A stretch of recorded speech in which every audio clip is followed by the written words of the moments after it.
Okay guys, I thought I'd put together a fairly short video just explaining how to put this bike together. I did a review of this Valk Vista bike. It's actually a brilliant red. Sometimes I notice in the video it can look a little bit pinky colour, but it's a real bright, beautiful red. And it's the Valk Vista, described as a ladies' bike, but I didn't film putting it together because I knew I was just going to take my time, and so I came back to it and did a bit of a review of it. And now I'd just like to come back for anyone wanting to put one of these together, or any of the Valk bikes, it's all very similar, on what you need to do. It's not all that hard. And so what I'm going to do, I'm going to move in.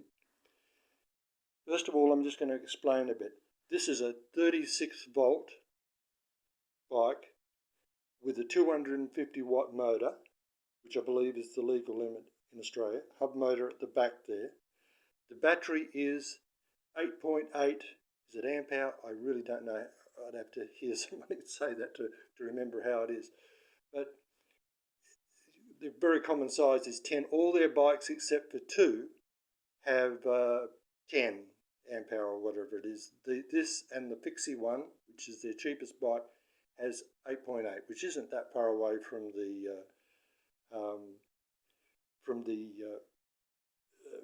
10 anyway. It's got lots of power.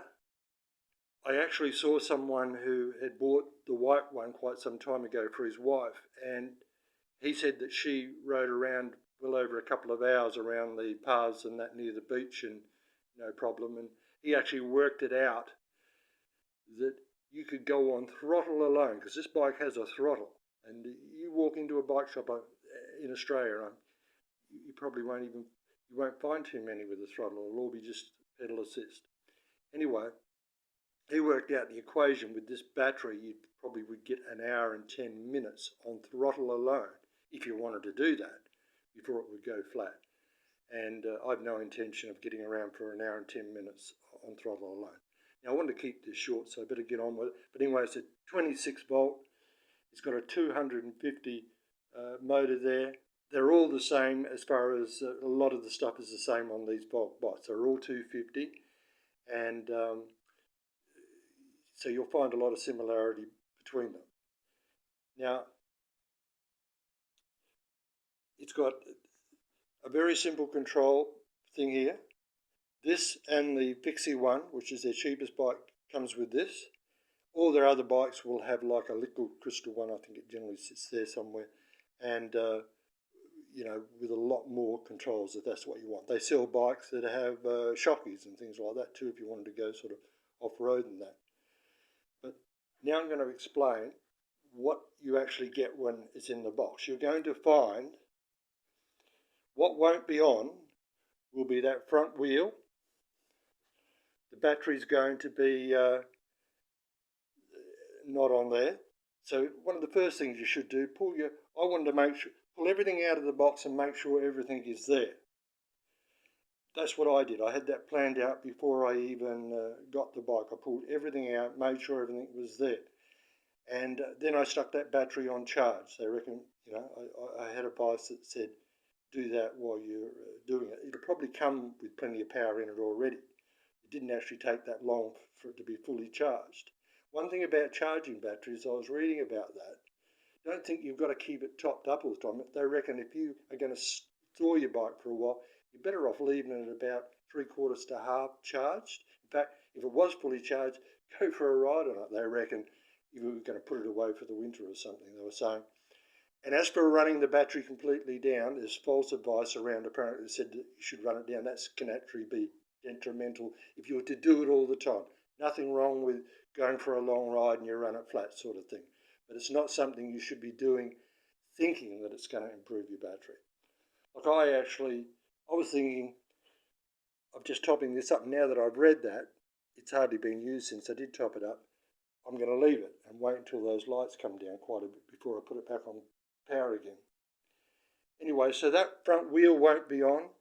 These handlebars won't be on, but all this wiring here and attached will be connected.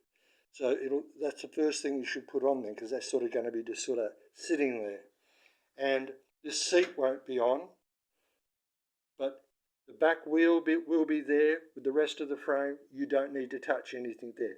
This here on this bike was completely on except for those two things there. I just had to push that forward and put that in. In fact, the fact that I was able to push it forward, maybe I should just check down there and just maybe tighten those up a little bit, but nothing's loose. And these pedals will be on. There is really, in my mind, 4 things you're going to be doing. The handlebars, the seat, the front wheel, and the pedals. And I did them in that order. So the first thing, you've got everything out. I had the bike resting on the cardboard. I thought it was going to be easy to lift out, and it was heavier than I thought. And so I cut down both sides of the cardboard, and I pulled that forward, and I actually ended up just working on that little sort of platform I'd made for myself. And because I had it sort of resting against the couch there, I actually had something like that I was able to lean it up against. And so the first thing you do, slip this down in here. You do not have to get it right. There's only going to be 2 adjustments. I won't try and get the camera around to everything, rather I'll just point to it. There's an Allen key. It comes with Allen keys. It comes with a multi tool thing that'll have all the Allen keys on it. So get the appropriate size Allen key, and that's what will make this sort of, so it's not going to move down or up. You don't have to get it perfect. Where I sat it, I've ended up leaving it. And this one here, once you've slid it down in there, is going to tighten it up the right height. Where I put it originally is still where it is. I made an adjustment to the seat today, but I'm yet to, rather than sit on it in here, actually, I'm yet to actually test it out. You'll find at the very base of that down there, there's like the thing that's going to cause it to tighten up. You will need to sort of line that up to fit it in there originally. It'll be fairly self-explanatory that you need to do that. Slide it down in there. Once again, you don't have to have everything perfect up. As for it being lined up, you can really fix that up properly when you've got that wheel on. I sort of tried to line it up a little bit there, but originally, but I think I came back and went and did it again by just loosening that off and lined it up after I got the front. So that's now on. It doesn't have to be perfect.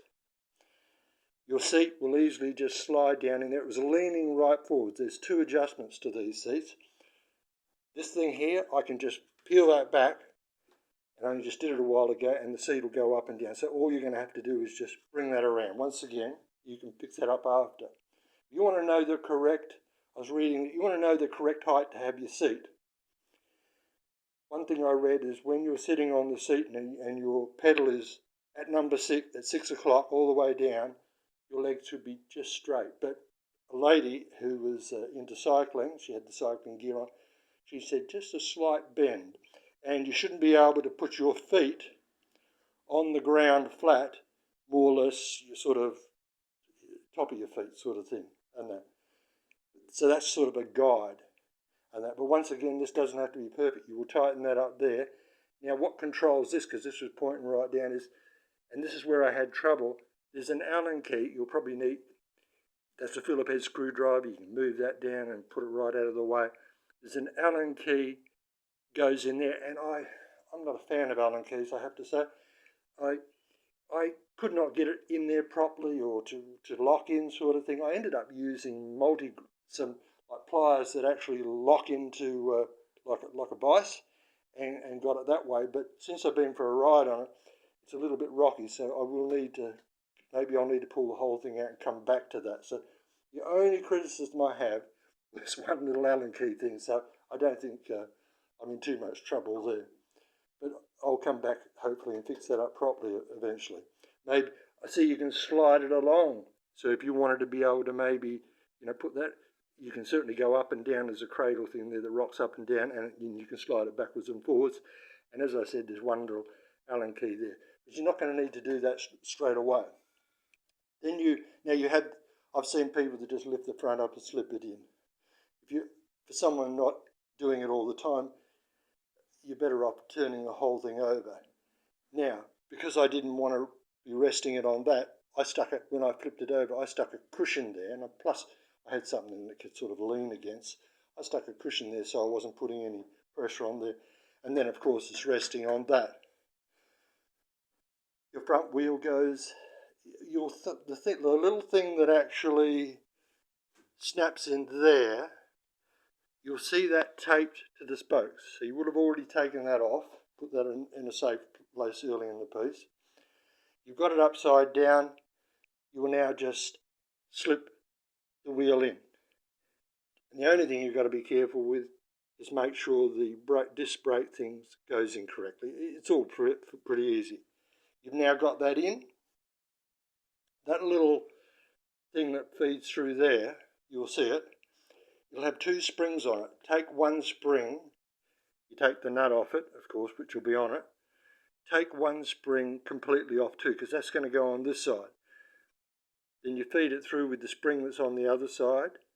Put the spring on it, and then I heard that described as a plastic nut, so I think it is. You tighten that up, and then you swing that across. And apparently, if I'll get in there and have a look, when it's at that position there, that should be where you're just feeling the pressure, and then lock it down. I wasn't happy that maybe I hadn't tightened enough, so I went and loosened it all off again. But you just tighten this with your fingers, that's all you need to do. And then if you're not happy that it's not going to be tight enough, you're not feeling that tension at that point there, just tighten a little bit more, or if it's too tight, back it off a little bit and bring it around, and your wheel's not going to come off. Then it's the pedals. They are marked left and right. You'll see that on there. Left one there, right one there.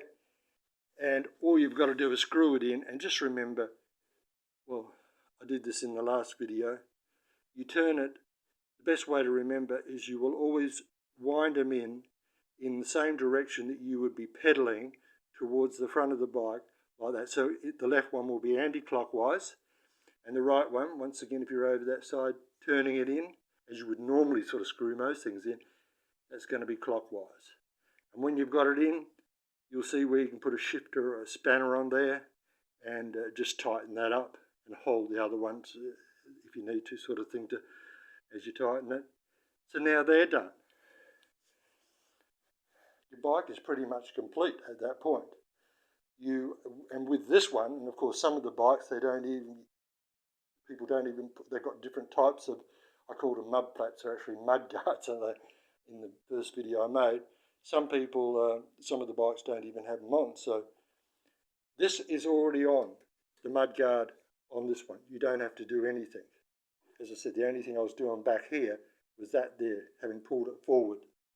Over here, this is completely off, and the light is the light will be hanging there because of the wire.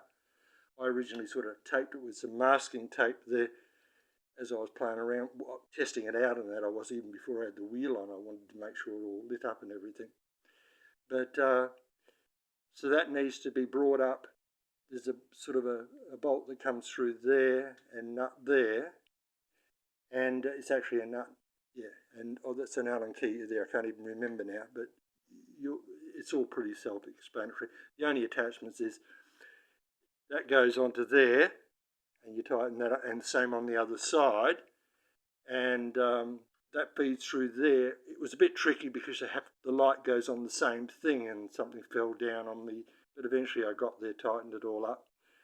And it doesn't come with a backlight, but it comes with a battery-operated backlight, if you want to use that, and that works well actually. It's got a little clip on it and a bit of Velcro.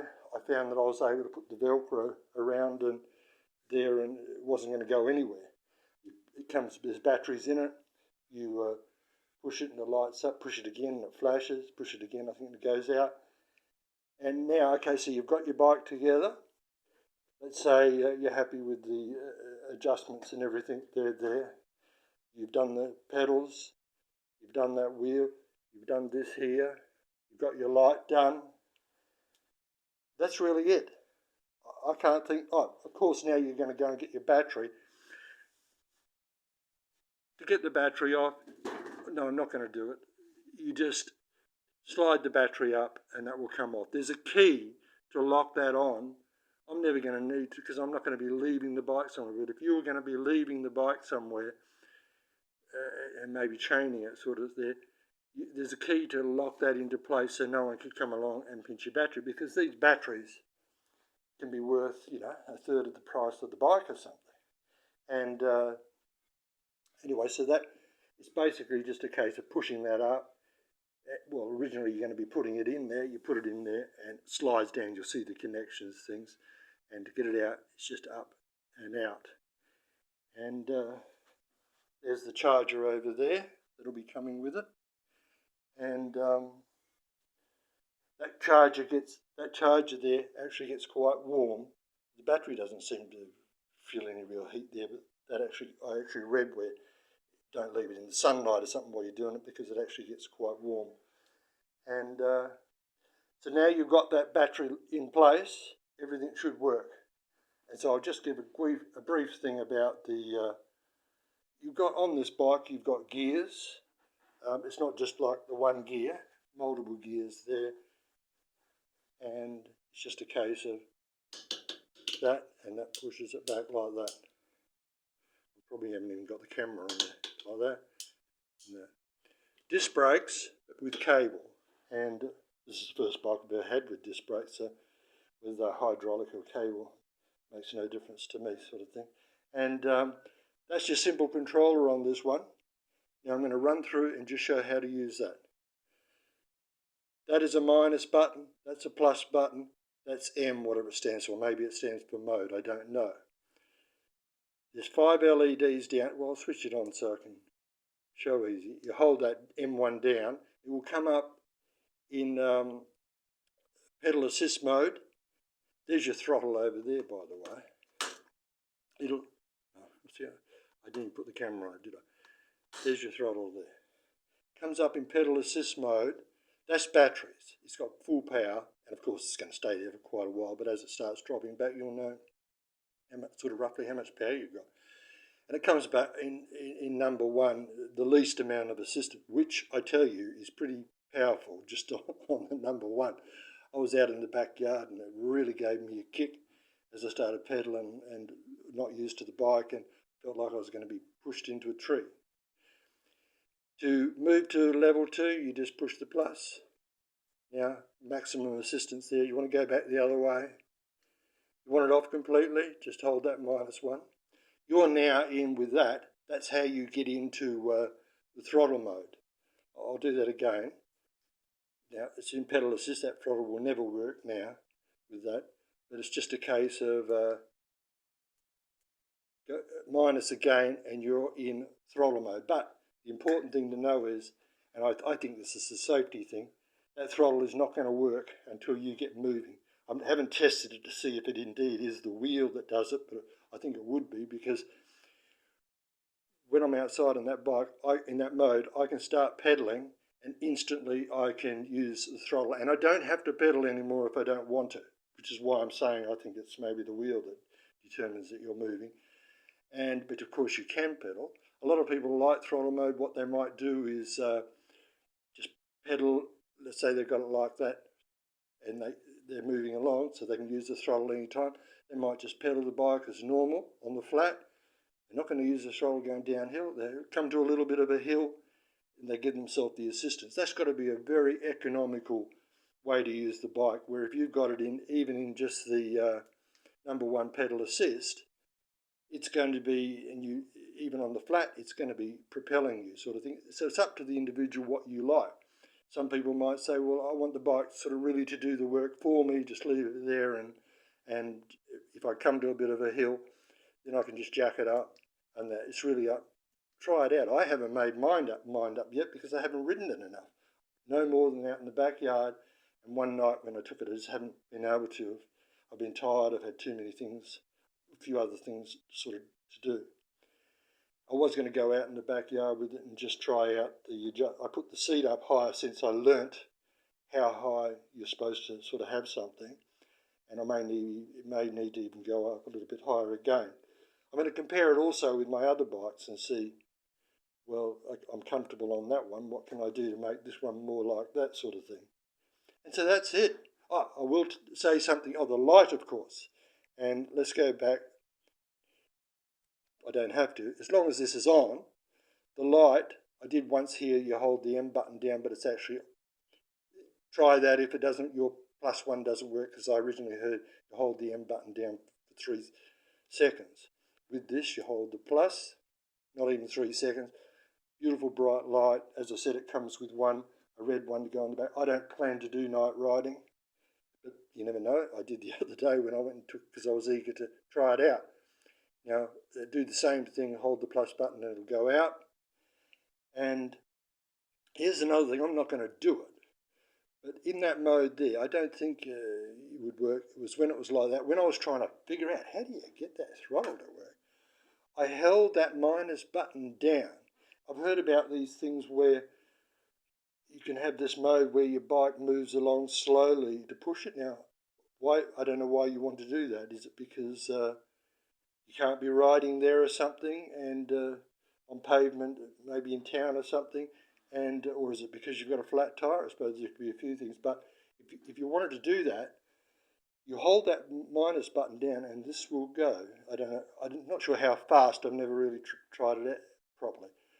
So that's a feature that wasn't even in the online manual. How many people know? Maybe people don't even know that. How many people even know how to use their throttle? I reckon there's people that probably bought this bike or a Valk bike. Because it doesn't really explain it, it doesn't tell you you've got to start pedaling with all those lights off there. So that's why I wanted to make this video for anyone that wanted to put, and this will apply to, well, certainly with the Valk Fixie with this, but similar things. As I say, all their other bikes come with a more advanced, you could call it, I suppose, control panel. And so I suppose that's it. And I'm very happy with this bike. I would recommend a Valk bike for anyone thinking about it. And as I say, I was really looking forward to putting it together, the challenge of it, because and I was confident I could do it. There's not that much to it really, so I'd encourage anyone, if you're thinking of buying a bike in a box, you know, and save some money, go ahead. It took 10 days to arrive. I live in Albany, Western Australia. I'll just stand back so you can sort of see the bike. As I said, it can look a little bit pinky. It comes in white and red, this one. It's actually a brilliant red. And I live in Albany, Western Australia. This came from Sydney right across the other side of the country. I had it in 10 days, which I think is pretty good, considering we're supposed to be having delays and everything with COVID and that. And they had tracking. And as I said in the last video, I found it a bit hard to interpret that, because it wasn't really in layman's terms what it was sort of saying. I figured on the day it arrived, I'd figured out I was pretty sure it was coming. And yes, so I mean, of course, there are probably bike shops around. You can go in and buy one, a bike pretty cheap. Where I live here, we've got 3 good bike shops, and the place that sells the cheapest electric bikes, this would be half the price that I've ever seen the cheapest. And the one I saw most recently as I was going by and looked at was more than that. So I literally could have bought, because there were 3 I was deciding on. This one, the Fixie one, which is cheaper again, it's a single gear bike, and another one which would have had chockies and that, and which was a very popular one, and which you could probably go sort of course you could go off-road with this if you wanted to, but I'm not going to. It's not the sort of riding I really want to do, through bush tracks and that. But that was designed more for that, as well as just on the street and pavement and that. I could literally buy this bike, the Fixie, and that one, all 3, for the same price as you might buy a bike which may be a better made better than that, but from a bike shop. So you can really save yourself something buying a bike in a box. And guys, I'm going to leave it at that. I hope that helps someone.